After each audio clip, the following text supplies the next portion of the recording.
Welcome to our class Deep Insights. So today we are discussing about major paper number 9 ର unit 2 ର କିଛି MCQ type question ଉପରେ discussion କରିବା। तो first question होची राष्ट्रीय शिक्षा नीति NEP 2020 अनुଯାयी माध्यमिक शिक्षा केउं श्रेणीରୁ आरंभ हुए नवमରୁ। NEP 2020 अनुଯାयୀ माध्यमिक शिक्षा केउं श्रेणी पर्यंत ରହିବ द्वादश। NEP 2020 ରେ माध्यमिक विद्यालय शिक्षा को केते भागରେ विभक्त करा जायछि प्रथम और द्वितीय माध्यमिक। NEP 2020 ର मुख्य उद्देश्य कौन? शिक्षा रे बहु विषयक मल्टी डिसिप्लिनरी दृष्टिकोण को प्रोत्साहित करिबा। माध्यमिक शिक्षा पई NEP 2020 रे केउं प्रकार पाठ्यक्रम गठन उपरे गुरुत्व दिया जायछि। नूतन और विकल्प विशिष्ट पाठ्यक्रम।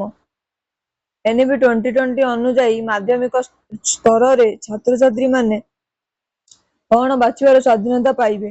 विभिन्न विषयर समष्टि कॉम्बिनेशन ऑफ सब्जेक्ट्स बाछि परिबे।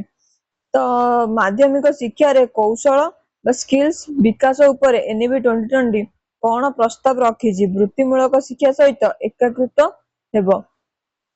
NEP 2020 अनुଯାयी माध्यमिक विद्यालयर पाठ्यक्रम किए तैयारी करिवो। राष्ट्रीय पाठ्यक्रम आधार NCF निर्देश रे राज्य गुड़िक तैयारी करिवे। तापर NEP 2020 माध्यमिक शिक्षार मुख्य लक्ष्य होची समस्त पिलांग गुणात्मक शिक्षा प्रदान करिवा। रामसार पूर्ण रूप होची राष्ट्रीय माध्यमिक शिक्षा अभियान। रामसा केबे आरंभ होइतला? मार्च 2009 रे रामसा आरंभ होइतला। रामसार मुख्य उद्देश्य कौन? माध्यमिक शिक्षा रे प्रवेश समानता गुणवत्ता सृष्टि करिवा। केउं श्रेणीर शिक्षा उन्नति पई रामसा उपरे गुरुत्व दिया जाए। नवम श्रेणीरु द्वादश। रामसा रो मुख्यतः केउं क्षेत्र रे विशेष ध्यान दिए? अधिक विद्यालय निर्माण, विद्यालय रे मौलिक सुविधा एवं शिक्षक प्रशिक्षण। रामसार एक मुख्य लक्ष्य हेउची माध्यमिक शिक्षा रे कोन वृद्धि करिवा। माध्यमिक शिक्षा रे नाम लेखा हार एनरोलमेंट रेशियो को वृद्धि करिवा। रामसा काहा को अधिक प्राधान्य देइथाय? आर्थिक भाव दुर्बल अनुसूचित जनजाति संख्यालघु एवं बालिका शिक्षार्थी। रामसा अंतर्गत केउं कार्यक्रम शिक्षार गुणवत्ता उन्नति पई ग्रहण करा जाय? शिक्षक structuring training dynamic modern learning integration. प्रशिक्षण पाठ्य समकालीन साहाय्य एवं आधुनिक शिक्षण पद्धति रो प्रयोग। रामसा केउं मंत्रालय विभाग तरफ कार्यकारी करी थाए? तो माध्यमिक एवं उच्च शिक्षा विभाग शिक्षा मंत्रालय। केउंटी होची रामसार विशेष लक्ष्य मध्य अंतर्भुक्त। माध्यमिक शिक्षा जाति और सामाजिक वर्ग अंतर्भुक्त करिवा बा दूर करिवा। SMDC रो पूर्ण रूप होची school management development committee. SMDC अधीन रे कराउथवा योजनाटी कोन? राष्ट्रीय माध्यमिक शिक्षा अभियान रामसा। SMDC रो मुख्य उद्देश्य होची विद्यालयर सर्वांगीण विकास एवं शिक्षार गुणवत्ता उन्नति पई स्थानीय स्कूल परिचालन। SMDC रो सदस्य किए होइतांदी? शिक्षक होइतांदी, अभिभावक और स्थानीय प्रशासन एवं छात्र। SMDC रो कर्तव्य मध्य कोन अंतर्भुक्त? विद्यालय विकास योजना SDP प्रस्तुत करिवा, तदारक करिवा और कार्यकारी करिवा। माध्यमिक शिक्षा रे SMDC किपर सहायक होइताय? छात्र छात्री नियमित जोगाजोग, शिक्षार गुणवत्ता उन्नति एवं विद्यालयर भौतिक सुविधा जोगाई देबारे। SMDC केउं क्षेत्र रे एक मध्यस्थी भाव रे काम करे? विद्यालय एवं स्थानीय समाज मध्य रे। तापर आसला तुमरो शून्य स्थान पूरण कर। NEP 2020 अनुसार माध्यमिक शिक्षा डैश श्रेणी रु डैश पर्यंत जे नवम रु द्वादश पर्यंत रहिबा उचित। तापर माध्यमिक शिक्षा को NEP 2020 रे डैश एवं डैश भाग रे विभक्त कराइछि प्रथम और द्वितीय। माध्यमिक शिक्षा को NEP 2020 रे प्रथम एवं द्वितीय भाग रे विभक्त कराइछि। NEP 2020 रो मुख्य लक्ष्य होइछि शिक्षा रे बहु विषयक मल्टीडिसिप्लिनरी दृष्टिकोण को प्रोत्साहित करिवा। माध्यमिक शिक्षा रे छात्र छात्री मान निजर पसंद विषय और समष्टि बाछिबार स्वाधीनता पाइबे। शिक्षार गुणवत्ता उन्नति पई NEP 2020 रे वृत्तिमूलक वोकेशनल शिक्षा को माध्यमिक पाठ्यक्रम सहित एकीकृत करा जिवो। NEP 2020 अनुसार माध्यमिक शिक्षा रे शिक्षण प्रणाली जोड़ा होची आलोचना और बुझिबा क्रिटिकल थिंकिंग ऊपर गुरुत्व देबा। माध्यमिक शिक्षा पाठ्यक्रम जातीय पाठ्यक्रम आधार एनसीएफ दिग निर्देश प्रस्तुत हेब।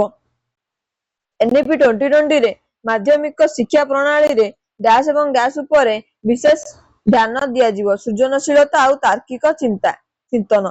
प्रथम माध्यमिक शिक्षा अर्थात श्रेणी 9 और 10 रे विभिन्न डैश रे अध्ययन रो सुयोग रहिबो विषय समूह सब्जेक्ट स्ट्रीम्स। तापर एनईपी 2020 अनुसार द्वितीय माध्यमिक शिक्षा श्रेणी 11 और 12 रे छात्र छात्री माने निज रुचि अनुसार बाछि परिबे कौन विषय समूह को बाछि पारिबे। तो भारत रे अवैधानिक माध्यम रे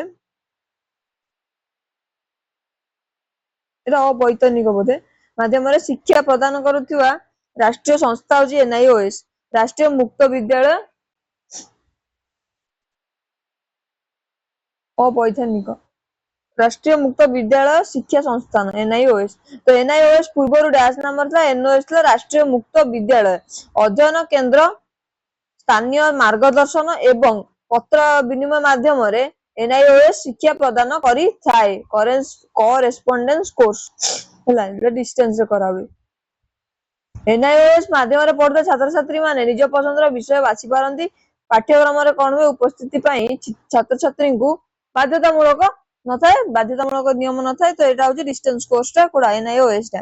एनआईओएस रे शिक्षार्थी माने निज शिक्षा कार्यक्रम पई डैश निर्धारण करि परंती समय जो माने नियमित भाव विद्यालय जाई पारंती नै अवैधानिक शिक्षा व्यवस्था सेमानक पई एक सुयोग प्रदान करे। एनआईओएस माध्यम रे माध्यमिक शिक्षा साधारणतः पारंपरिक वा ट्रेडिशनल शिक्षा तुलना रे अधिक नमनीयता प्रदान करे। एनआईओएस रे छात्र छात्री माने ऑन डिमांड व्यवस्था अनुसार परीक्षा देई पारंती। पत्र विनिमय शिक्षा कार्यक्रम गुड़िक डैश माध्यम रे शिक्षा सामग्री पठाई थांती डाक माध्यम रे। रामसार पूर्ण रूप होची राष्ट्रीय माध्यमिक शिक्षा अभियान। रामसा अभियान मार्च मास 2009 रे आरंभ होइतिला। तो रामसार मुख्य उद्देश्य होची माध्यमिक शिक्षा रे प्रवेश समानता गुणवत्ता वृद्धि करिवा। रामसा मुख्यतः नवम रु 10म पर्यंत शिक्षार उन्नति उपरे ध्यान देइताए। रामसा अंतर्गत अधिक प्राधान्य और आर्थिक भाव दुर्बल अनुसूचित जाति जनजाति अल्पसंख्यक और बालिका गोष्ठीर छात्र छात्री को दिया जाए। रामसार एक मुख्य लक्ष्य हेउची माध्यमिक शिक्षा रे नाम लेखा एनरोलमेंट रेशियो हार वृद्धि करिवा। शिक्षार गुणवत्ता उन्नति पई रामसार रे डैश एवं डैश उपर गुरुत्व दिया जाउची। शिक्षक प्रशिक्षण और आधुनिक शिक्षण पद्धति। तो ये थिला तुमरो short type question discussion unit 2। आज पे एतिक थिला। Thank you.